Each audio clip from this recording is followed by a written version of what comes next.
Ladies and gentlemen, welcome back to the 12 Talk podcast. We are here a few days after our game with the Lions in prime time, and I'm joined tonight by Jonas Meister from the German SEAHAWKS.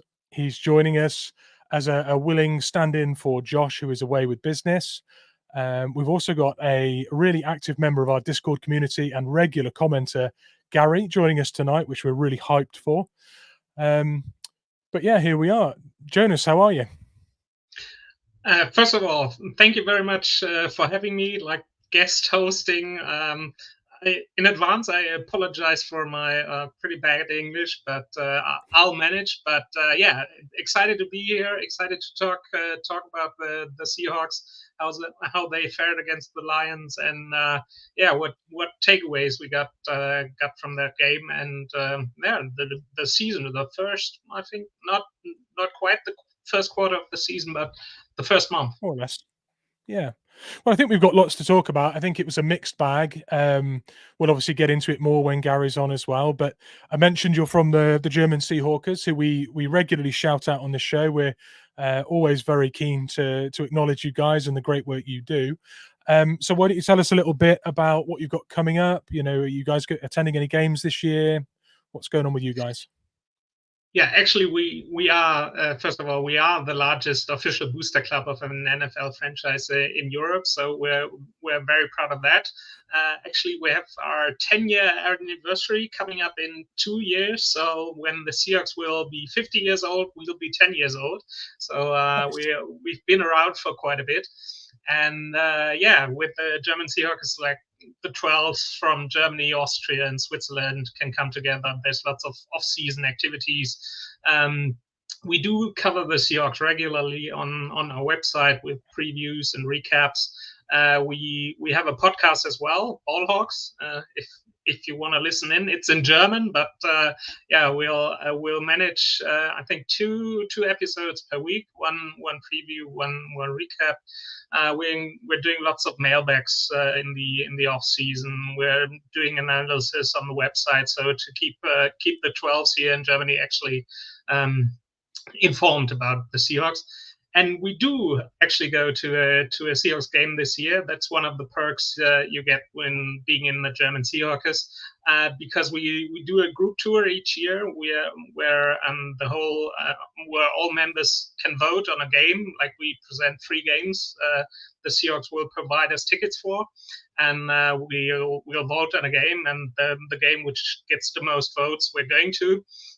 And Nice. you can actually buy the tickets from us. The Seahawks give the tickets to us, and we're reselling them. It's all yeah, on your own expense, but you get like a stadium tour with the booster club. So that's the part which is included. And this year I'm not going. I went last year against the Niners. And this year it's actually going to be week 8 against the Bills. The German Seahawks are going to be in Seattle. Great choice. Your voters have got very good taste, I think. Yeah. You mentioned the anniversary, the 10-year anniversary. Have you got anything really nice planned for that? Is there a big meet or? Not quite yet. We do have our annual meeting, which was, I think, a couple of weeks ago, 3 or 4 weeks ago in Frankfurt. And we're going to set up something for the 10-year anniversary. It's not quite in the books yet, but we got some stuff coming up. I'm not really in the loop for that, so if there's going to be stuff that's going on, we'll definitely tell you via our socials. So if you want to check it out, it's German Seahawks on Instagram. It's SEAHAWKS GR on X, and GermanSeahawks.com on the web. Nice. Well, if there's some kind of party or event or meetup, I'm sure me and Josh would be keen to come along. We'll definitely invite you. Yeah. Brilliant. Guest of honor. Okay. Well, guest of honor. Thank you very much. Well, talking of guests, we've got one waiting in the lobby. So I'm going to waste no time. I'm going to roll the intro, and we're going to get Garry, one of our big fans, on the show. So here we go. Awesome.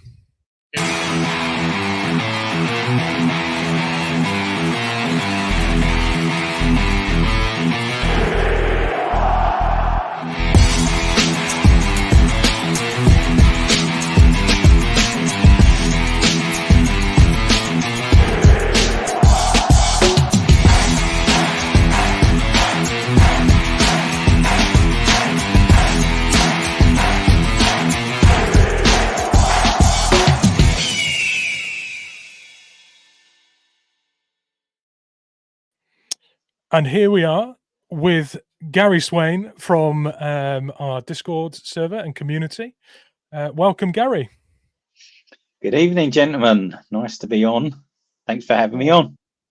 Lovely to have you, mate. It's really nice to get someone. I think you might be the first fan of the show or member of the Discord that's been on without being an existing podcaster or someone else who's already sort of in the limelight or on regularly in front of a camera. So lovely to have you here guinea pigging this experience for us. Guinea pigging being the operative word, I think. Yeah, it's a bit sort of daunting as well, as you say. Never been in the limelight before, so it's very strange. Well, I'm sure you're going to be absolutely natural. I didn't know quite what to expect when we did this. I was half expecting someone to be sat in front of a phone or something with some dodgy audio. But no, your kit seems good. I'm enjoying the background from both of you, both with Lumen loud and proud behind you. So why don't you tell us a little bit, Garry, about how you came to find us and your experience of being in our Discord and what you're sort of enjoying about, for anyone really who's watching that may want to join the Discord or whatnot. Okay, well, for me, as she's kind of alluded to there, I'm technically challenged. I'm a different generation, so all of this Discord, all of these social apps, I don't have any of them, and I came across you guys by finding you on the Hawk Zone Rundown when you made a guest appearance on there, and obviously being Brits, I was like, crikey, there's other Brits out there who do podcasts as well. I'll have to get them on my radar. So I then started following you from there, and then you kindly, told me, well, you can join our Discord, which took me 2 months to figure out how to join, but I eventually did it. As I say, social apps and all that sort of thing. No, I don't have a clue really, to be honest. Different generation, but yeah, it's great to connect with people on there. It's a really nice bunch of people. There's people from across the world as well, from what I can gather. It's not just Europeans or Brits. There's Americans on there. I think there might even be some so if I remember rightly, I think there was somebody from Latin America somewhere in there as well. There is, yeah. We've got Latin America represented. We've got Gibraltar. We've got Jonas That's from right, Germany. yes. Yeah. We've got Canadians, because Bryce from the Yeah. Hawks and Rundowns in there. He's from Canada. And then we've got Americans there as well. So we have reached each corner of the globe. We haven't got an Aussie.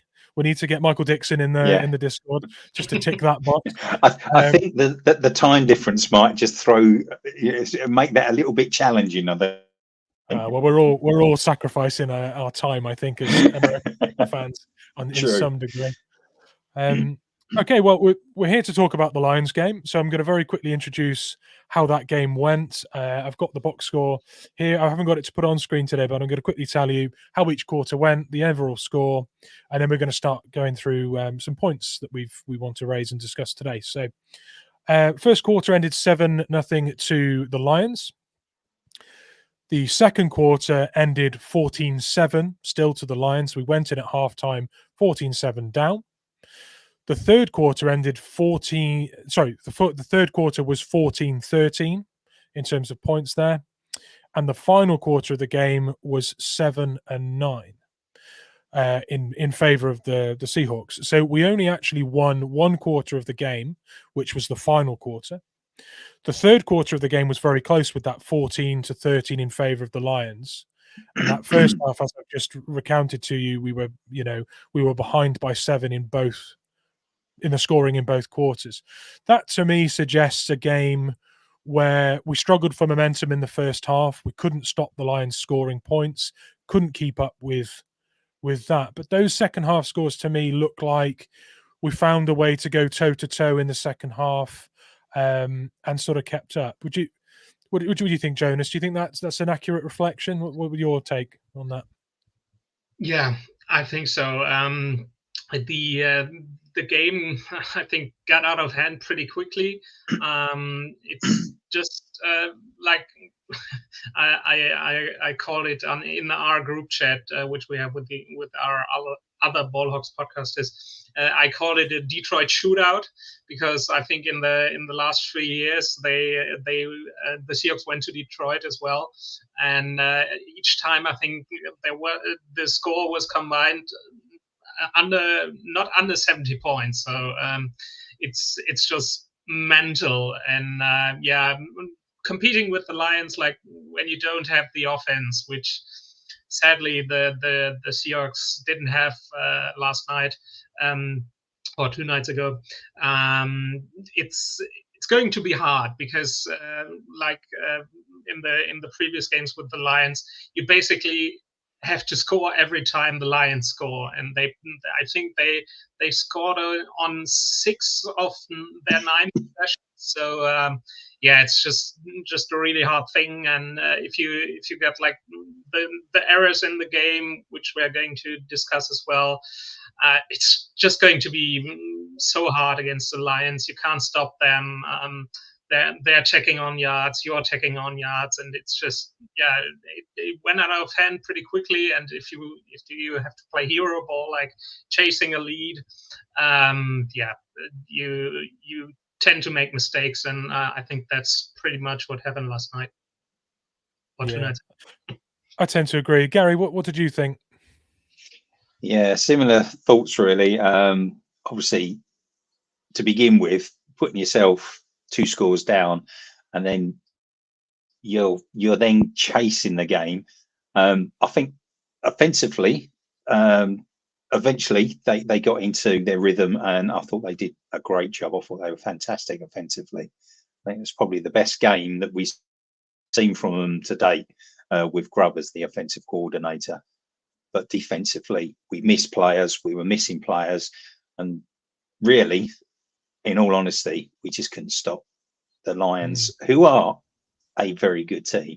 And that was a problem. When you go 2 scores down and then you can't stop the opposition, you're just constantly chasing it. And bearing in mind that that's the situation that we sort of like put ourselves in, I thought they, conducted themselves brilliantly. And I saw the press conference Mike McDonald did afterwards, and he was saying what he was most proud of was the fact that the players didn't give up, they kept going, and that's the thing that came across to me as well. At no stage did you ever feel disheartened that we're going to lose this. You always felt potentially, there was still that potential that they might be able to turn it around. A lot of that was hope, but it was still, we were never out of the game really until right at the end. And I think, that bodes well for the future, and I think that's a great core group of players that are going to chase games, don't give up, which I love. I love that.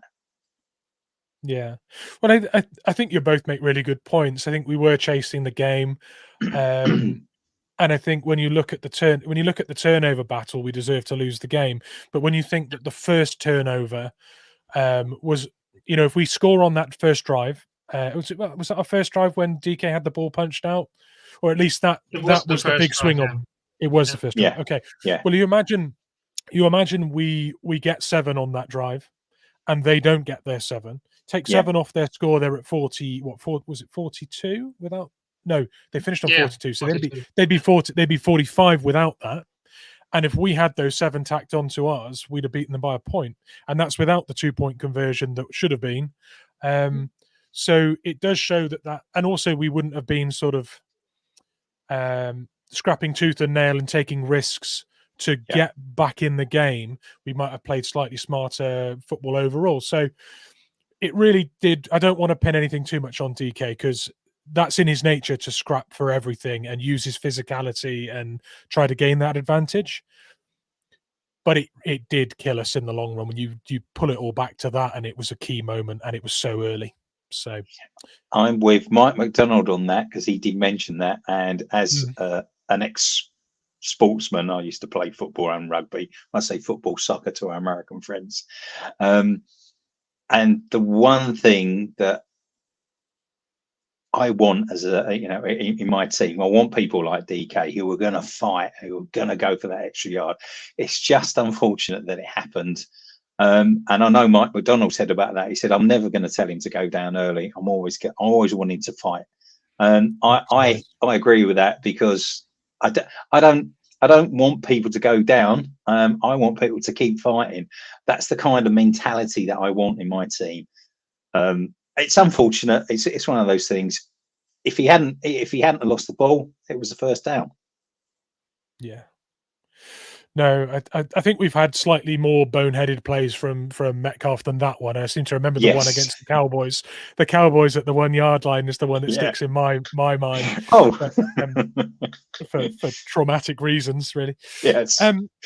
Okay, well, before we get sort of too deep into conversation, because we're in danger of touching upon some of our points that we've earmarked here, so I'm going to quickly run a plug that Josh has pre-recorded for us regarding our charity of choice, which is the Robbins Cancer Trust. So very quickly, just going to have a word from our chosen charity here. Okay, so 1 second. I want to take a minute just to introduce you our charity partner for the pod, the Robbins Cancer Trust. The Robbins Cancer Trust is the UK's germ cell cancer community. For those who don't know what germ cell cancer is, that is testicular and ovarian cancer, and the RCT was set up following the family tragedy, which sadly saw them lose their son and brother to germ cell cancer. Germ cell cancer is something that can affect anyone at any time, and the RCT, Robbins Cancer Trust, do a fantastic job creating awareness through the various campaigns like Talking Bollocks and Not Overreacting. If you or a member of your family have been affected or think you may be affected by it, please visit their website, therobbinscancertrust.org, to see how you can spot the signs, how you can manage it, and become part of the community. And if you'd like to help fundraise or give anything to them, by all means, that would be absolutely fantastic. There we go. A few words there from Josh about our chosen charity there, which is the Robbins Cancer Trust. Awesome. So yeah, they are brilliant, and I love their catchy taglines as well. I think it's really good to not take yourself too seriously. I think they do a brilliant job of that. So looking forward to potentially doing some more fundraisers with them later in the year. So okay, so Garry, I've got your first point here. I'm just going to sort of give a tagline for it so you can explain your point. But your first one was about expectations. Yes, for me, I think obviously we've got a new head coach. Everybody's delighted. Everybody who's seen him thinks, "Oh, fantastic! That's the man we wanted." And I agree. I think he is going to be a great head coach. I think he started brilliantly, but the first 3 games, I just think, sort of inflated people's sort of like expectations of the team. So for me, what this game was it was a game I was hoping would be sort of like to temper people's expectations for this season. I'm optimistic, but I'm cautiously optimistic, bearing in mind it's a first-time head coach, first-time offensive coordinator in the NFL, and a first-time defensive coordinator as well. So virtually a whole new coaching staff, most of whom have never worked together before. So there's a lot of change that's going on, and I think it will take time for that to sort of bed in, and for that philosophy and those schemes to sort of like evolve. I'm really, really happy with the way things are going at the moment, despite the loss, as I say. But I just think this should temper people's expectations. People thinking that potentially, we might. I think people are getting overexcited a little bit about potentially. Maybe we might win the Super Bowl. Hey, who knows? It might happen. But I just think, whoa, let's pump the brakes a bit. I just think this shows us really where we are and where we need to go. So for me, that's what that was all about. It was great seeing them, fight.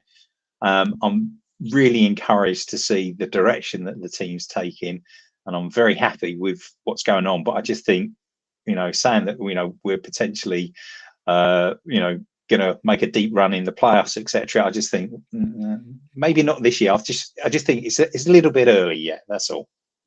No, fair point. Jonas, anything to come in on that? I'm all in with Garry. I totally agree. I got something a talking point coming up later, but I don't want to get into it as much. But the thing I'd like to say, or I feel, is just yeah, we had to say goodbye to Pete, which after 14 years was very Yeah. hard, and to have a coach who has this sort of legacy is just phenomenal. And I don't want to take anything away from Pete, but the way McDonald or Mike Mack handled himself since coming in, or coming in since January, it's just if you listen to him, if you listen to his the Mike McDonald show on the Seattle radio, which he does every or a day after the game, like how he describes things, what his mindset is, how he interacts with players. He's totally different to Pete. Like Pete was I'd say happy-go-lucky guy, and Mike McDonald is actually very reserved, but is very funny and nerdy in his own way. Like the players describing, like crediting movies and stuff like that, which in their age they never heard of. So he seems to be like an old soul, but he's, of course, he's very young. He's very, very innovative, and yeah, I think we got a good one there. Yeah, good points. I'm really enthused about what this team can be under this coaching staff. I'm as enthusiastic about Grubb and his play calling, and the way he's implementing his ideas and extracting them, like the talent out of some of the players on the roster that feel a little bit untapped. I think players like Jake Bobo's potential will be fully realized under someone as imaginative as that. So as Garry said, I think his point's fantastic. I think it's good to stay grounded. I think this reminds us that we are very much in transition. I don't think I think we're probably on page 2 of the playbook on offense and defense, so I can't get too upset. And also, we were missing some key players on defense, and that was in the exact area that we got punished as well. Yeah. So, yeah, I think that's a good point. So your second point was about a certain priority target, Garry. Who is this that you want to talk about? Yeah, I think this is probably everybody's excited about this, because obviously this is a player that we wanted to see. You know, he's always had the talent, but we've never really seen him used, I don't think. But now Grubb seems to have come along, and he seems to be able to be prioritizing DK as a true wide receiver one, and he's scheming to get him the ball right from the get-go. And he's now had 3 consecutive 100-yard games for the first time in his career, which was kind of sort of like saying, well, yeah, look, there you go. He's using, from what we can see, he's prioritizing his best players, and this is what he did at Washington as well, with the various players that he had there, like Rome, etc. And he's doing it now with us. We've always thought that DK was underused and his full potential was never fully realized. I think Grubb is trying to maximize that. I think that's fantastic to see. It's so refreshing to see the offensive skill units being used to maximize their talent, so to speak. So I'm very excited about that. Yeah, Jonas, I know you're going to talk a little about DK yourself, but anything to add to that? Yeah, I don't want to. I again totally agree with Garry, because that's one of my points as well. I don't know if I should talk about it now, or if we're going to do it later. But yeah, it's just to see DK coming up to his full potential, which I think we still have to see, because he's still, I think, 26 right now. So he's in his mid-20s, and I think he still has to evolve and will evolve. And yeah, it's just for the people who said in the offseason, like, yeah, you gotta trade DK and stuff like that. I don't think people will be saying that right now, because he is a special player, and under Grubb, he can do special things like we saw in the first 4 weeks of the season. Yeah, he's a unique weapon. I think that's the key thing. A lot of people like to say, "Oh, DK's not a top 10 wide receiver in this league." Okay, maybe the stats will tell you something like that. Maybe you can back up that comment with some stats in favor of someone else, maybe. But I think if you sat down all the coaches around the league and asked them to pick 3 wide receivers, I think you'd see more than half of them put DK in their 3, just because the freakish athleticism and the physicality and what you can scheme up with him in that 3, it creates real matchup problems and creates more space for other players as well because of the attention he demands. So, okay, sure, DK may not be top 10 on in terms of his stats and his production, but his production's been remarkably consistent whilst being used in those sort of used as like a tool as well as a weapon. He's in there to achieve things for other people, and he's still putting up good numbers consistently. So I'm relieved to see him being prioritized, especially in a contract year. I wouldn't want DK to move on to a rival or to another team in the keep him in the NFL. Yeah, I don't want to see him in another jersey. And I certainly don't want to see it because our offensive coordinator hasn't used him enough and he feels like he won't achieve the pinnacle of his career if he stays. I want him to believe that he can achieve all of his NFL dreams in our roster for the entirety of his career. I want him to be a one franchise man, and I want him to realize the full amount of his potential with us. I think Grubb is a great coach to put him in that position. So I agree. Jonas, do you want to add your point to this, as we're already sort of discussing it? It might be good to piggyback. Of course, yeah. I just have to with my headset here. I still can hear you, but it slipped out. So like Garry said, DK, from my point of view, has finally become the focal point of this offense, and like I said, he still is developing, and he has to evolve. Yes, he has moments like the fumble, which was a real killer on that drive, like that you alluded to. Like when you score on that drive, the game may take another totally another turn.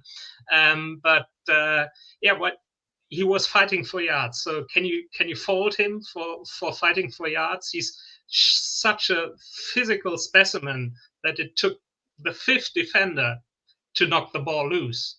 And it's sad that it happened, but some fans complain about Tyler Lockett going down early, and now you have DK who's fighting for yards, and he's losing a fumble, and the guy. A lot of people say, "Oh, he should have gone down," like when he got the first down. I don't know, but he's a physical freak. It was pretty funny actually that the Lions actually had Megatron night at the game. So Calvin Johnson was, I think, inducted into their Ring of Honor, if I'm not mistaken. He was. So you had the pictures with Johnson and DK before the game. Like DK is huge, but Calvin Johnson's is even bigger. And the Lions knew how to put Johnson in their game, and I think Ryan Grubb is doing the same with DK now. Like Garry said, Grubb had Rome Odunze at UW, and I think they're pretty similar. And he knew he had something special with Odunze, and he probably got his hands on DK and thought, I've seen that somewhere, and but. The point on DK and his game is evolving. We can see it happening right in front of our eyes. Like he still gets his penalties. Like I think he got a holding call in that game as well.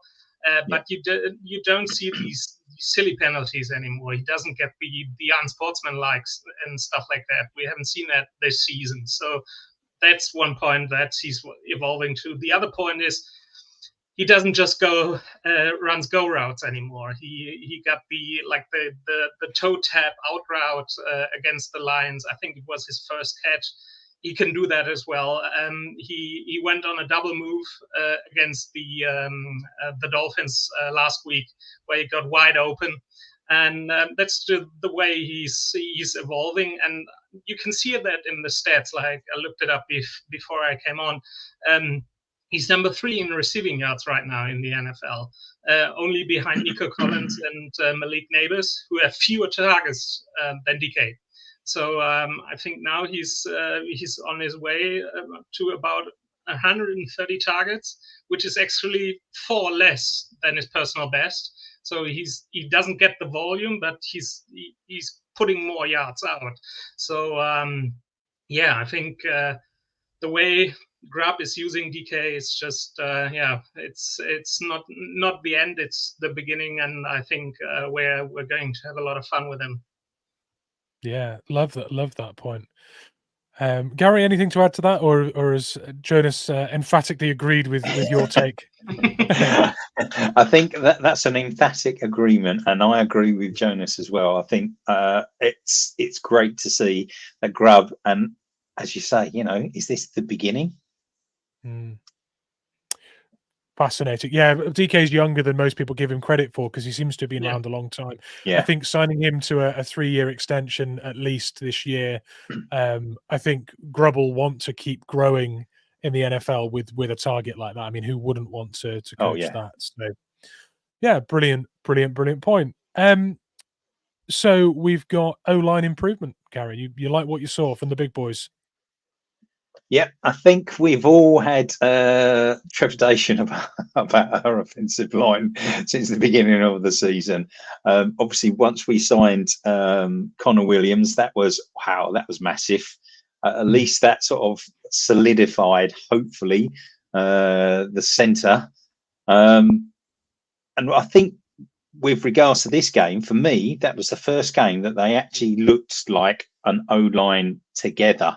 I thought that was a half decent game. I think there's plenty of improvement. There's lots of improvement to be made. But bearing in mind that the way they started, I don't know if you remember how they started in the first game, it was quite frankly, it was quite shambolic. So to see them put a performance like that in against a team like the Lions, who are a good team, you think, they've got Aiden Hutchinson playing for them. We kept him quiet pretty much all night. They played as a unit, and that's the thing. I think with time, the more they play, the more they'll get that chemistry, and I'm hoping that they'll continue to keep building that chemistry and slowly improve. It's going to be painful at times, I think, but you can see it for me. You can see that improvement, in the way that they performed on Monday. So fingers crossed that it keeps going. Yeah, nice observations. Bryce in the chat there. So welcome to Bryce from the Hawks Zone Rundown, getting involved there with your point, Garry. He mentioned that Haynes played considerably better than Bradford. I think Bradford may be low-hanging fruit at this point. I think he's had a few bloopers, quite a few yellow flags. Everyone's chomping at the bit to see a bit of Haynes in the lineup. Yeah. But I can't disagree with Bryce that Haynes looked pretty good coming into that team, and I think based off that we might see him mixed in a bit more regularly now. Jonas, your thoughts on the O-line? Yeah, again, I can agree with Garry. Like I looked it up. Aiden Hutchinson had, I think, 6.5 sacks going into that game. He was the leader in the NFL, and going out of that game, he still has 6.5 sacks. So he got no sacks on Stone Forsyth.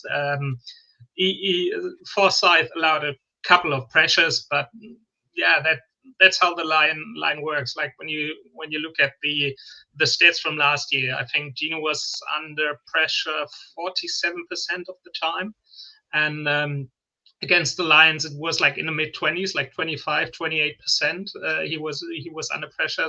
So I do think there's considerably more potential coming in. Like we talked about it at the beginning of the season.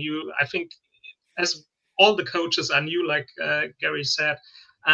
They have to get used to the NFL or the Seahawks. Like Scott Huff is the O-line coach. He's never coached in the NFL before, but he's a very good coach. So I think he gets into its own as well. And when the coach gets into the game after 4 weeks, I think the O-line is getting more comfortable. And I think that shows. Yeah. No, great points both. With Stone Forsyth, I owe the guy an apology, really, because all through the off-season, when we talked about who we're going to cut, who's going to make the roster, I saw Stone Forsyth as someone, because we'd invested so much into our O-line in the draft, in free agency, I saw it as a very difficult thing to carry him on the 53-man roster, because when we did call on him last year, he needed so much assistance from tight ends and the formation in order to be a passable right tackle in this league. I didn't think that he would make it, but they believed in him. I mean, they drafted him, so they believed in him at the beginning. Even after last year, they believed in him this year, and it's a whole different bunch of coaches that looked at him and still believed. And the last couple of games, his grades, I know they're not everything, his grades have been outstanding. And when you look at the level of opponents he's got those good grades against, it shocked me. And I hope that in the absence of Fant and Abe Lucas, he continues to get that chance and he continues to do really well. Because again, he's another player on a contract year. He may not get a renewal with us. Someone else might look at this year and take a chance on him. But he's given himself a real chance of getting a proper contract for the next 3 or 4 years in the NFL at least, based on how he's turning it around. And I think it shows great character. So good on Stone Forsyth, and I apologize profusely for saying you would be cut. I agree, because I thought he should have been cut as well, and I have to eat my words and apologize to Stone. But again, is that due to the coaching? Because the coaching staff, is that an improvement in them? But either way, I mean, he's put the work in, so good luck, well done to him.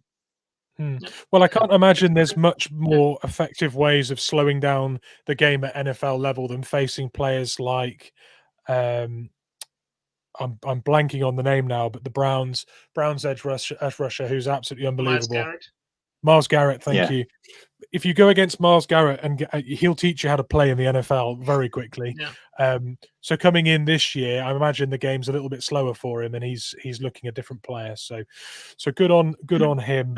So Garry, your next point, we've got the full game. The Seahawks so far haven't been able to put together a full game on offense or defense, within the same game. I think that's your point you want to talk about, right? Yeah, basically, we're 3-1, but to be fair, if you look at those games, I don't think any of those games we've put what I call a full game together, where the offense has played well for the entire game and the defense has played well for the entire game. We're yet to see that. So to be 3-1, I don't care who we've played. This is the NFL. Every team is blooming difficult to play, as we've seen. The Broncos, they won. So there's no easy games in the NFL. I don't care what anybody says. Potentially there's easier, but there's no easy games. So to be 3-1, not having put a full game together where both the offense and the defense have had full games where they've been playing at a really high level, and they've both shown that they've got it in them. So I'm waiting for that game when it comes. Oh, that's going to be nice. Don't you think? That's going to be so nice. And the defense puts it together and the offense puts it together. Yes, please, bring it on. I agree with you. Jonas, anything to add there? No, it's just the way the last years have went as well. It was either the defense or the offense who showed up, and we got it this year again. But I'm more confident, like Garry said, that at some point in the season they will have that. I call it a light bulb game where everything goes right, because I have more confidence in in the coaching staff now, applying that to the players, getting all of them on the same page than I did with the old staff. So I think that day will come definitely. Yeah. Nice. Well, Rockman Drums in the chat says hopefully we put it together for the Niners. Well, as he's put it, the Winers. Nice. So Yeah. couldn't agree more. That would be a great time. Yeah. Oh gosh, wouldn't it? Eh? Yes, please. Nice to finally beat them. Actually, it's been a while. I think. Yeah. We're all craving that. So we're going to move on next to Jonas's points. We've obviously done one of his already when we talked about DK. But before we do that, we're just going to have another quick word from Josh. He's going to make his appearance again, and he's going to tell us all about Wraith Energy. So back in a sec. Let's give a big shout out to our sponsor, Wraith Energy. Wraith is a sugar-free energy drink that comes in these handy-dandy little sachets that you've not got to take in a huge can away with you. Simply mix it with half a litre of water, give it a good shake, and you are ready to go. It is sugar-free. It has all the benefits of pretty much every energy drink you'll have, apart from the fact it doesn't cost you a fortune. And they're very, very honest with what they have in there. You have taurine, caffeine, multiple vitamins, no sugar. And for any of you who try sugar-free energy drinks, usually you'll know they're not the best. Wraith, however, I have tried the majority of the flavours now, and I love every single one. If you want to try Wraith, go to wraithEnergy.com, and when you're going to check out, use code 12TALK for 10% off. You'll thank us later. Go Hawks. Josh making his way onto the pod, even though he's not at home. Love it, making a little appearance. And I've got my Wraith water bottle here as well, which is so high quality. Honestly, I love it. I drink my Wraith out of that whenever we're watching the Seahawks late at night. So if you haven't tried it yet, they do sample packs on the website. You can select all your sample sachets you want to try. My favorite is Slayer Mango, absolutely brilliant, or Bayside Blast, which is just like a lemon sherbet, which is superb. So really good flavors, really feel the effect of that when you're drinking it. And if you're staying up late night, I recommend it rather than drowning yourself in coffee. So, Jonas, we go on to trusting the process for your first point. Yeah, trust the process. I think Garry went about it a bit, but I'm going about it from the defensive side of the ball. Like, we all saw that Mike McDonald's defense got ripped by a very, very good offensive game plan, by a very good offense. But I think it's no indictment on how the defense is going to look like, let's say, in November, because from my point of view, you have to give it time, because Mike McDonald's scheme is so complex that he has to slowly implement it for his players to understand it. And we're in week 4 of a 18-week season, so we're not even at the first quarter of the season. And like we said, I think the game would have gone differently if all the defensive starters were healthy. Like you were without Boye Mafe, you were without Chenan Mosu, without Leonard Williams, without Jerome Baker, without Byron Murphy, and you just lost Julian Love in the game. So that's 6 starters from an 11-man defense on the field that you lose. And I think you can't have that much depth on your roster to compensate for that. So it was unfortunate that it had to happen against the Lions with such a good offense, and it showed. But the problem was they weren't able to stop the run, and they weren't able to stop the pass. And when they tried to stop the run, they stacked the box with, I think, 7 players at times, and that way you open up the secondary. And you saw that as well. Devin Witherspoon just got a big play on him by I think Jameson Williams on that 70-yard touchdown. And and the other thing you have to mention is without those starters, you had to play against one of the best offensive lines in football right now. They were without Frank Ragnar on their center, but they still have such a talent on that side of the ball on the O-line. And on the other hand, the Seahawks got 3 sacks anyway, so you see how much potential is there. But yeah, the defensive status weren't there, and I think once this defense is implemented, you are going to see McDonald opening up the playbook. You're going to see these exotic plays he ran in Baltimore. You're going to see all these simulated pressure packages and stuff like that. And the other big thing is, I think, which went against the Seahawks, which will turn around. I wrote it down. When the picks come, the defense will come. So they have to create turnovers. They are not able to right now. I think they got 3 in the first week. They recovered a fumble, and they got 2 interceptions, one by Rick Woolen and one by Julian Love against the Broncos. And I think they haven't created a turnover since. So like Garry said, with the offense and the defense, when it all comes together, it's going to look very, very differently. Nice. Yeah.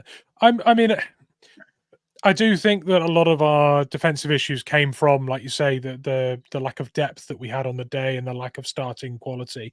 I do think if you were the Lions offensive coordinator, the first thing you'd say is, we're going to test that D-line early and we're going to try and establish the run. Yeah. They never had to change that plan. Really, they started with it and they ended with it, and we had a bit of a nightmare. So, I mean, if you don't force an offensive coordinator to adjust the plan at all and you keep getting that joy, then you're going to have the kind of game that we've had. But I agree, trusting the process. It wasn't like we were badly coached. We called bad plays. We just didn't have the personnel to stop the caliber that they had on show on the night. And like Garry mentioned earlier, this is a proper Super Bowl contender that we traveled to, that gave us a good game over the last couple of years. So I'm not losing any faith in our leadership over this one. Garry, anything to add there? No, totally agree. And as I think I said earlier, is what we need to understand as well. This is new. Everything's new. You know, the coaching staff, the schemes, everything's evolving. It's going to take time. I think sometimes because we live in this world of instant gratification now, everybody wants it to be instant. Everybody, oh no, look, we've got this new coaching staff, everything's going to be fine now. It takes time. Just need to be patient.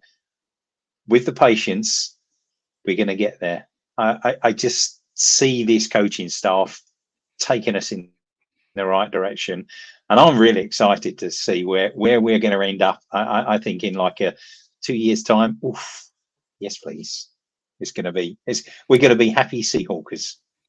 I hope so. Well, I'm going to skip to your 4th point now, just to do things in good order, because your 4th point was Haul to the King, and methinks that's a play on Hail to the King, but you want to talk about a Mr. Derek Hall. So Haul to the King, talk about it. It's a bit of a pun, actually. I have to say, full disclosure, it was the title of our I think the podcast we did after the Dolphins game. So I copied that. So yeah, but it is a pun, and yeah, I think if you look at Derek Hall right now, he was the only, I think, true starting caliber defensive end, sort of pass rusher, offensive outside linebacker, and I think after 4 weeks, it's pretty clear that he sort of made the same year 2 leap that Boye Mafe did last year, and yeah, I think the great thing was like seeing him getting a sack against this O-line with basically. I don't want to discredit Jaron Reed and all the other guys who played on that D-line 2 days ago. But he got a massive sack against this O-line. I think he got and pulled Jared Goff down with one arm on his horse collar, which I actually learned, or the guys in the podcast learned, in the Ballhawks podcast, that when you're in the pocket, there's no horse collar tackle. So that was totally legal, and I think it was a kind of bit of a Lawrence Taylor thing, like the raw power Hall has. He has to channel this power, and I think he's going to do it.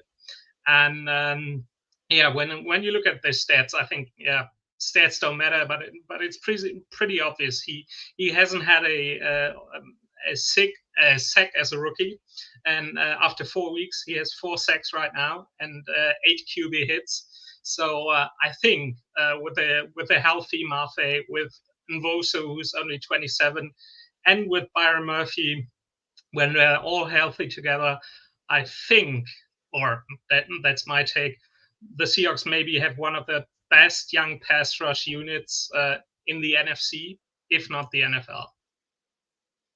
Oh, I love hearing that. Love me some edge rush. Ed, I see your pun and I'll raise you another. Is it safe to say that Hall has turned the corner and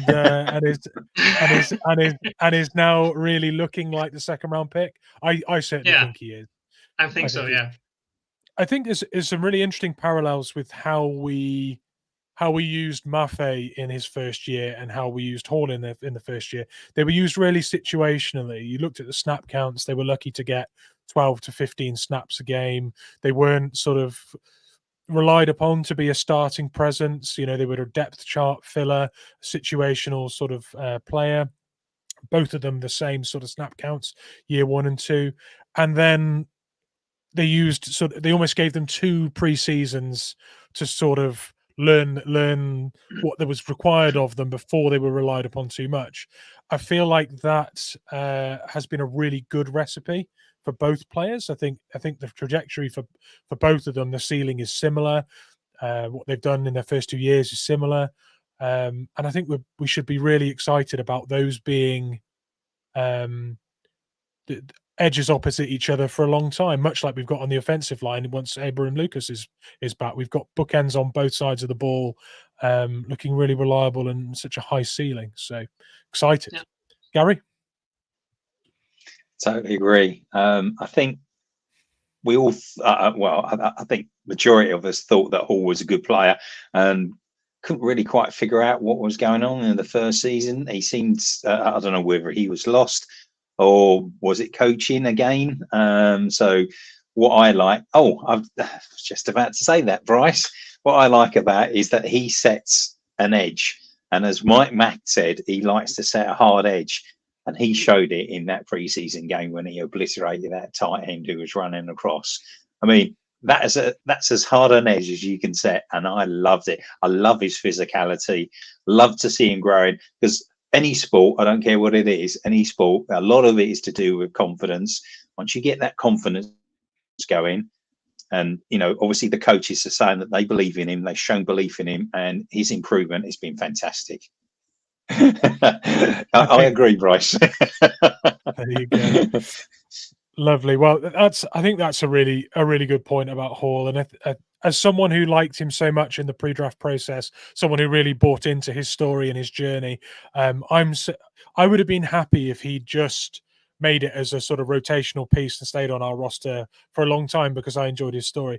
The fact now that he seriously looks like he's going to justify that draft pick, absolutely, and be as formidable as he's looking, because he is a scary looking dude now. Like, he looks serious. Everything he does has so much intent, which is what I really like. And he's doing it with such a good foundation, setting the edge as a bare minimum, being so explosive and wrecking offensive lines as well. So that's exciting, and love that you've brought him up, Jonas. So we have the offensive game plan as your final point. What have you got to say here? First of all, I gotta share a little nugget. I don't think, or I don't know if you've seen it. I think it was all over Twitter pretty much. In Chicago, after 3 weeks, Caleb Williams already complained to Shane Waldron to be more aggressive on offense. So I'm really happy that we got Ryan Grubb, and that we can see the difference already. So. I'll begin with with the only flaw I think I've seen over the last 4 weeks with Grubb's offense. I don't think he has his game plan on right from the beginning. I think it was obvious against the Lions in the first half. I think he literally abandoned the run. I think he went into that game throwing. I think that hampered things a bit. But the thing I love, on the other hand, that he's able to turn it around at halftime with his adjustments, which we really didn't see from Waldron. And I think that, and I like the exotic stuff he's doing with the defense already is like a sight to behold. Like screen passes which go for more than 5 yards. We haven't seen it in years, and it works. And stuff like I listened to the Mike McDonald show last night on Seattle radio, and he was asked about the lateral play from JSN to Zach Charbonnet, the lateral pass, and McDonald was quite honest, and he said, that play was in Grubb's game plan or in his playbook since training camp. So he has stuff in his bag which we haven't seen right now, and to know that he's got stuff in his bag like that, it's just awesome. And the other thing I love was like the exotic looks he gives defenses. I think at one point they played 20 personnel, so they had 2 running backs and no tight ends, and you know that there's going to be a run play, but sometimes defenses just get onto it and just they know it's a run, so they defend the run. But with the play he set up, he got the first down by Ken Walker in that situation. And the other thing he does, which I haven't really seen in the last couple of years, is like running these sub packages. Like he's at some place he's going to give DK, JSN, and Lockett a break. He's going to put them on the sideline, and then you have receivers like Chenault, and he got a screen pass for a first down. Like I said, we haven't seen it in years. And on the other hand, of course, you had Ken Walker. I think people are waiting for it to mention his name. And when you look at his touchdown runs, he had 3. They were totally different. The first one, he bounced off it was like a typical Walker thing, like he does. He bounced off, I think it was AJ Barner on the line, and he went to the left, and he went all the way to the right and just sprinted to the pylon and got in. The second TD, it was a pure power play down the middle, and he rushed for it. The third one was a 20-yard run, which I think he exceeded 21 miles an hour running like that. I knew he was fast. I didn't know he was that fast. So it's just all that stuff is getting me excited. And on the other hand, you have Dino, who's only got 4 TD passes, but on the other hand, you have 8 rushing touchdowns for the Seahawks, which is tied second best in the NFL right now. So you see that the way they can vary their game offensively, and I think that I love that. I love to see it. Love that. Yeah, eight rushing touchdowns, but we've also got the 1 touchdown thrown to Zach Charbonnet as well. So that running back room is finding all kinds of ways to punish teams at the moment, which we absolutely love to see in Seattle. It's a big part of our identity, and that's nice that so many new coaches have come in, and we are still we are true to ourselves, which is a great thing. So, Garry, anything to add there on the offensive game plan? Or no, I mean, I'm loving it. I mean, quite frankly, it's a breath of fresh air seeing Grubb come in and watching him scheme these games.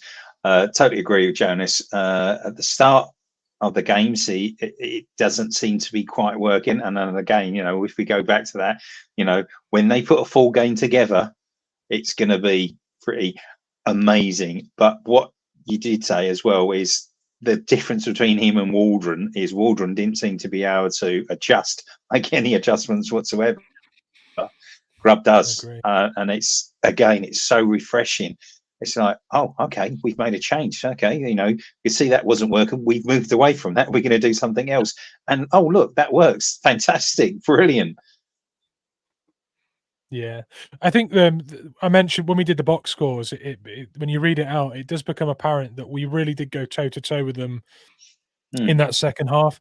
There's been a lot of adjustments at half time in the games we've seen so far that have been really effective, and I think that's the mark of a really good bunch of coordinators. If they can, one, identify what can be better, what's actually happening, what is our sidestep, what are we doing, and not having that pride and that ego of, well, we set up this game plan, we're going to do that game plan. It's, what is the new game plan? What wins us this game? What keeps us competitive? What can we do to get back in this game?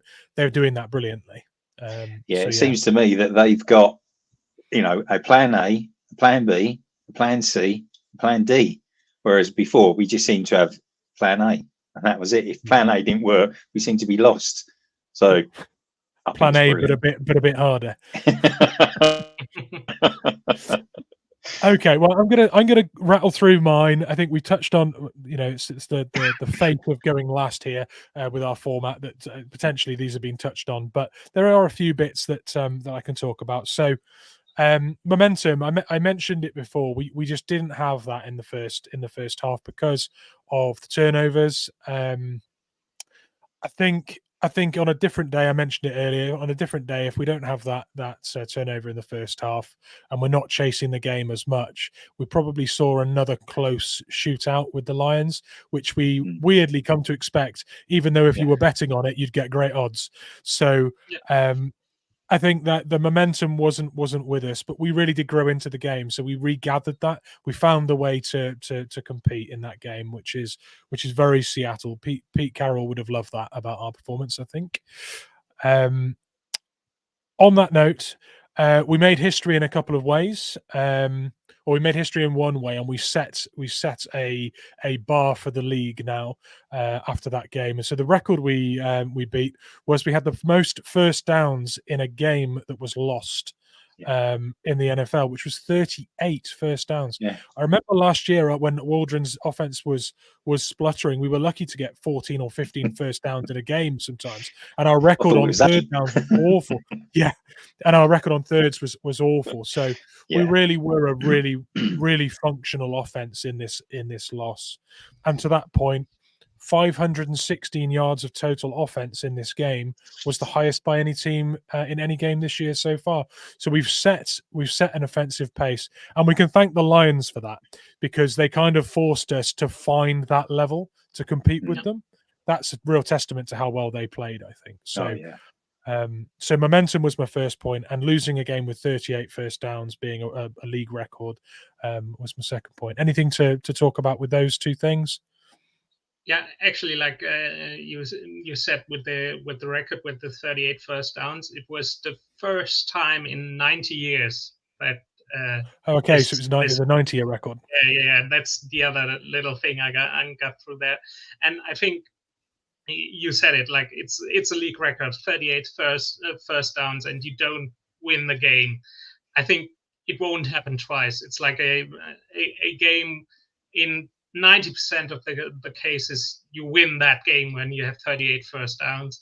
But on this night, it wasn't meant to be. So but like we said all evening, it's so encouraging to see, and that's why I'm not worried about the team, because you have a great offense with the Lions, and you can still go toe to toe. So I think this momentum is going to be there for the whole season.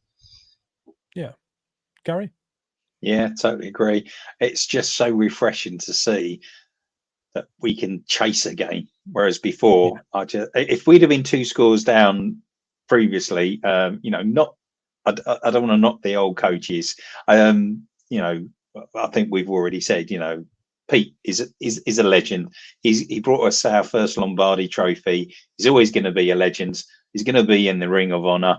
Totally, happy to do that. But I just think the last couple of years we did need a change. Now we've got that change. It's just, it's. I just keep saying it. It's a breath of fresh air, blowing through the building, seeing us chase that game against a really good team. And really, it was only right at the end, the last 2 or 3 minutes, that we were out of it. Up until then, we were still in that game. We still had the potential to win it, and to keep that game close like that against a team like the Lions, I think speaks volumes not only about the team but about the coaching staff as well. Love that. Yeah, I completely agree with you.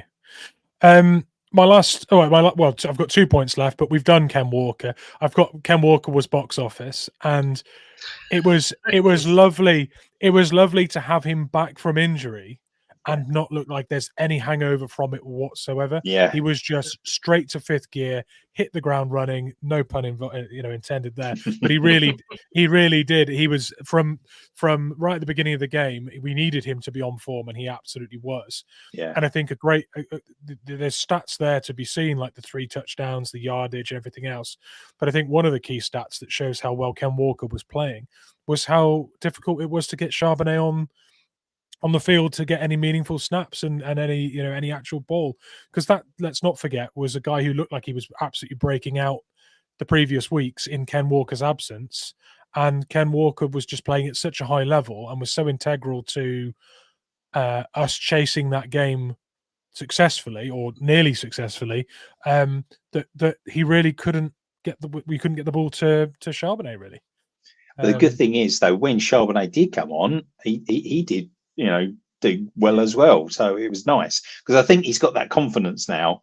Because I think confidence, if you're successful as a sportsman, it just makes such a difference, especially at that top level. I agree. You've obviously talked a lot already about Ken, Jonas, but you're happy for me to move on to my final point, or anything to add there?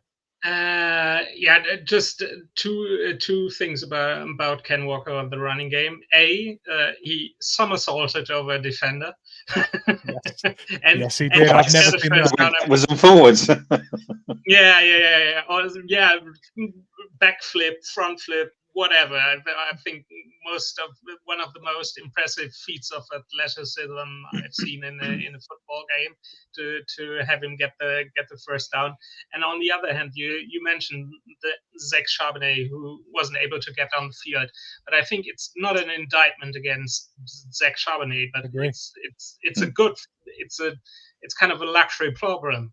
You have 2 really good running backs, and when one is on fire, you have to run him, no pun intended.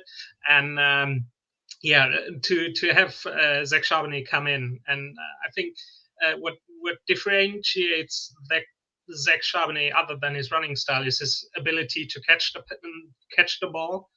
He was used multiple times catching the ball, and I think to have Ken Walker and Zach Charbonnet is just a huge advantage for this offense.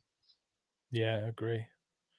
No, I really agree. I think Ken Walker's ability to just, you could hand him the ball in your own 10 or 20 and he'll go the length of the field. I think Zach Charbonnet gives you an awful lot, but he doesn't necessarily give you that home run effect. And I think if you're chasing the game, being able to just have a drive that goes 90 yards in 20 seconds, and then the potential to get the Lions off the field in 3 downs, that can swing a game back in your favor. It will steal that momentum that we spoke about earlier. So I think the kind of back that Ken was encouraged them to keep him out there more, just to try and get one of those. I think, ironically, if that had have happened, if Ken had have ripped off a big one, got a quick 3 and out, back on the field, I think then that fourth quarter becomes very much Zach Charbonnet territory. If you get that slender lead, you start going into clock management rather than game chasing. And then we have the tools to be able to manage the game. So I think that grind it out. Yeah, I think that went against Charbonnet a little bit, because we never got into that mode. Whereas in previous games, we've had that moment where we could sees the sort of game. Yeah. So last point for me was just about Gino. I think have we come to a point with Gino where we just expect this great level that he's at? Because I feel like I watched Gino have one of his better games again, but I kind of went into the game expecting this from him. Have we just become? I don't want to take it for granted. I'm certainly not, but I think he's just established a level now that is a really high caliber.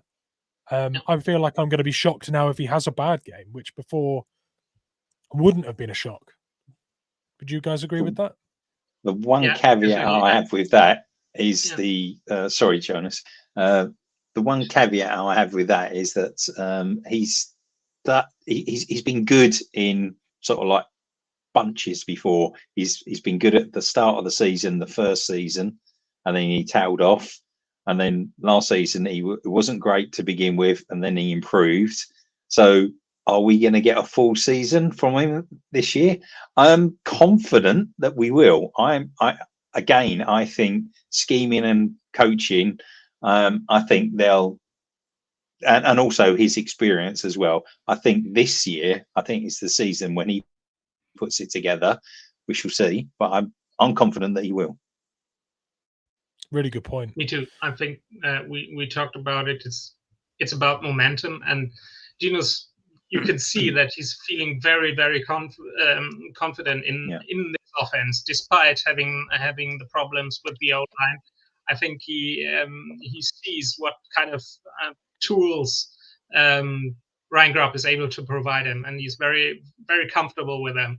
And Grubb gives him this game plan. He trusts the game plan, and Grubb says to him, like, probably, we got the game plan. Do it. Do whatever what you like with it. It's just you have all these great players. The O-line is a bit of an issue, but I think Gino is feeling so confident right now with his offensive weapons that it's going to show. I think last year was the problem. Like the Shane Waldron offense did limit him a bit. I think, and now he's more free. He's coming up the chain, and I think you see that. Yeah.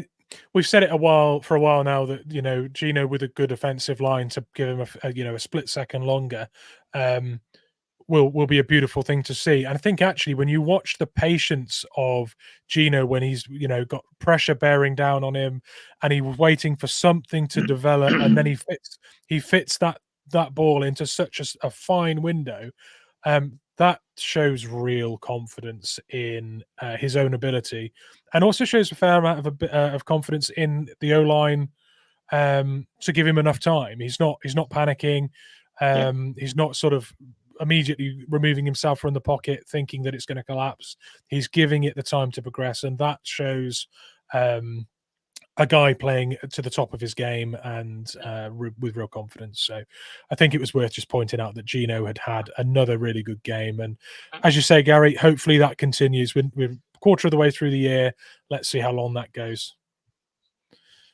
Yeah, and I think one thing it came to my mind. He's the struggles of the O-line are showing, and he's not the only quarterback in the league who has that kind of problem. And there are a lot of quarterbacks who are getting the ball out really quickly now. And I think Gino does as well. What sets him apart from the other quarterbacks, I think, is they're getting a ball out quickly, but they're throwing like 10-yard passes and stuff like that. Gino gets the ball out and he's throwing them 20 yards down the field. So that's something. It's just amazing to see this kind of confidence in his receivers, in his game as well. And lovely to see. Yeah, well, I'm enjoying that. There's a number of things I'm looking forward to continuing seeing. We're obviously on on a shorter week. We played Monday, so inevitably Sunday comes around real quick. I was pleased to see that we didn't pick up too many injuries. It's a bad, even the most minor of injuries can be a real pain when you're on a short week, because get that turnaround just comes so quickly. So I think that's a real bonus. I think we've got a number of players that were ruled out this week that could return. We have, of course, got the Giants as well, with no disrespect to the Giants, because as you alluded to, Garry, there are no easy games, but I certainly think we'll miss players less in that game than potentially against the Niners and other games we've got coming up. So if players like Julian Love don't quite make it back in time for that, I don't think that's the worst situation. But yeah, we've got a game to look forward to there on a short week. So it was a real bonus for us that we didn't pick up any more injuries. I'm going to quickly rattle through a few questions that we've had as we've gone through, and then we'll wrap up the pod. So, first of all, I'm just going to show the shout outs from Bryce, who was very happy to see Garry on the pod. He was also very happy to see you, Jonas. He's obviously sick of my face because I didn't get a shout out. But yeah, Bryce is very pleased to see you both on, and it has been great to have you both on. So I'll use that opportunity to thank you, Garry, for coming on for the first time. Obviously, thank you as well, Jonas, for coming on and helping in Josh's absence there. So it's been brilliant to have you. So my pleasure. Yeah, and awesome shout out to Bryce as well for listening in. Yeah, Bryce, you introduced me to Mitch and Josh, so thank you. It's fun. It's funny how this community goes like that. It's great to have everyone all in one place as well in our Discord and stuff as well. So, so quick question from Bryce. I'll let you answer this one if you like, Jonas. We'll pitch this one your way. So, how different would this game have been with the old staff and the same injury situation? I think it would have been an absolute blowout. The injuries were the biggest issue in this game. What do you say to that, Jonas? Yeah, I think the defense got ripped as well. I think it would have been the same outcome with the defensive staff against this offense. The other thing was like we talked about. Yes, the defensive outcome might have not been different, but the offensive outcome would have been different. And like Bryce said, yeah, it would have been a blowout because the offense wasn't under the old staff, wouldn't have been able to put up this many points against the Lions defense. So I totally agree. And yeah, the injuries were the biggest issue. I think if the Seahawks D-line was healthy, it would have been a completely different game. There we go. So, Garry, much as I did that for Jonas, you're going to answer the next one from Bryce, which was basically a question here saying that one thing he noticed, this is Bryce, so one thing Bryce noticed was that the Hawks line depth will need to change in upcoming seasons because Mike Mack loves to have chess pieces with multiple abilities, and that he thinks showed up in the Lions game. So do you think the lack of options on our I'm assuming this is D-line, do you think that held back the scheme? Would you like to see us pick up a few more unique sort of interior rushers and run stuffers and things going forward? Or I think yes, and the reason I think it showed up as well because of injuries as well. You had Big Cat and Byron Murphy out, so you had two starters really. Jonathan Hankins, it's his 12th season. So I don't think he's going to be around for much longer. Maybe probably. I mean, potentially this could be his last season. So we're gonna need some more players there. But I do think we got the nucleus and like the edge rushers, as you said. We've got two bookends in Ball and Maffei, and then you got Nwosu as well. Yeah, you could do with another one, but I mean that's everybody, and it depends what you want to draft priority-wise as well. For me, I think priority next year is going to have to be sort of like doing something with the offensive line. I'd very much like to see that sort of like being emphasised because the D line, I think overall, barring injuries, I think we've got a good nucleus of a good defensive line. I think. Well, I think in the league we've got the highest paid D line and weirdly the highest paid safety room, but we're paying that safety room to play for other teams. So those are the two areas that we're leading the league. We had a highly paid D line that were in the physio room and a highly paid safety room that were in Tennessee and both in Tennessee, right? Yeah, both. Yeah, both in Tennessee. Yeah. There you go. So let's have a look through. We've called some of these comments out as we've gone. Here's a good one. We like this one.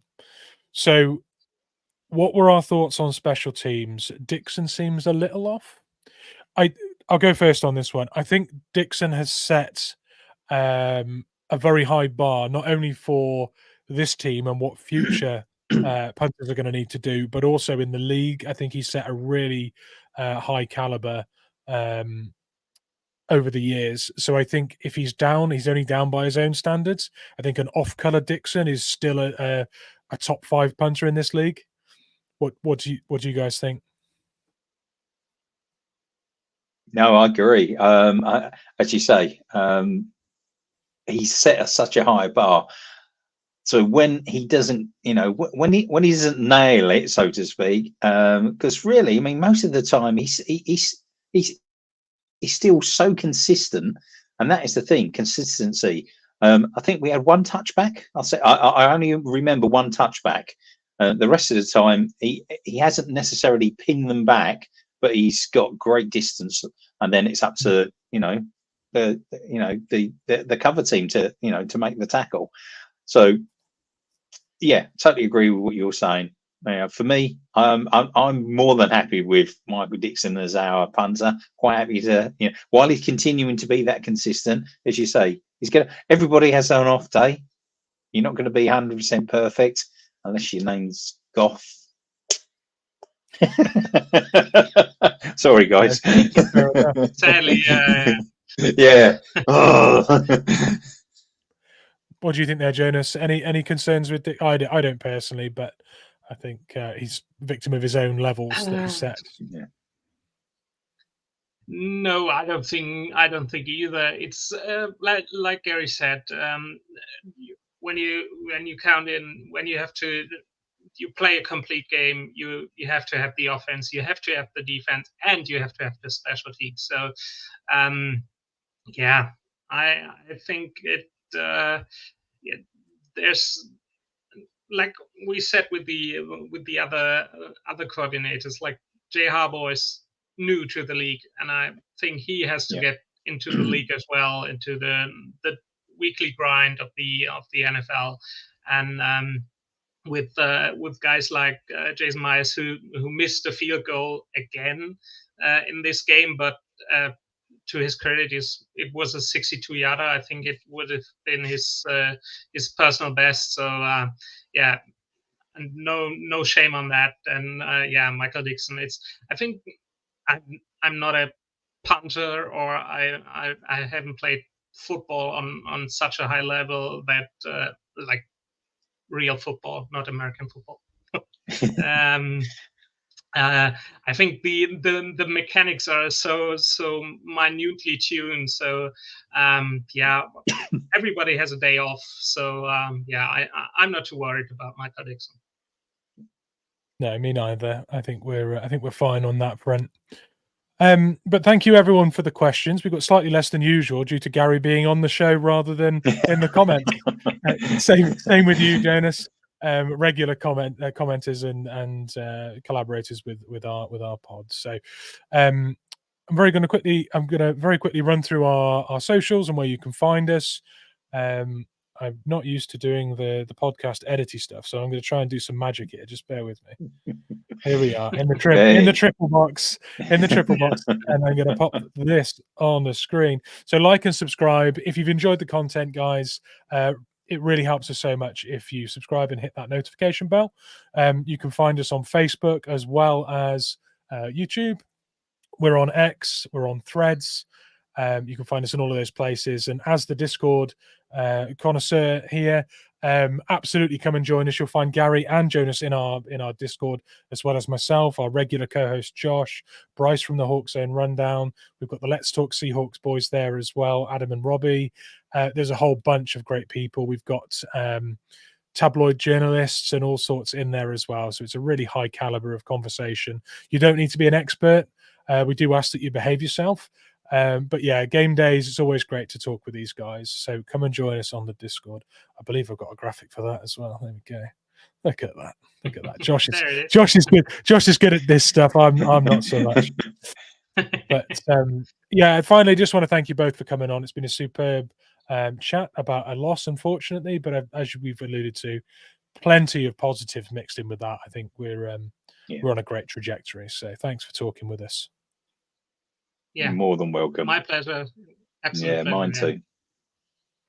All right. Well, we're going to end this with a Go Hawks. Go Hawks. Go Hawks. Go Hawks. Go. And I'm going to run our final outro for the day. So thank you very much, guys. Thank you, everyone, for watching and commenting. Thank you.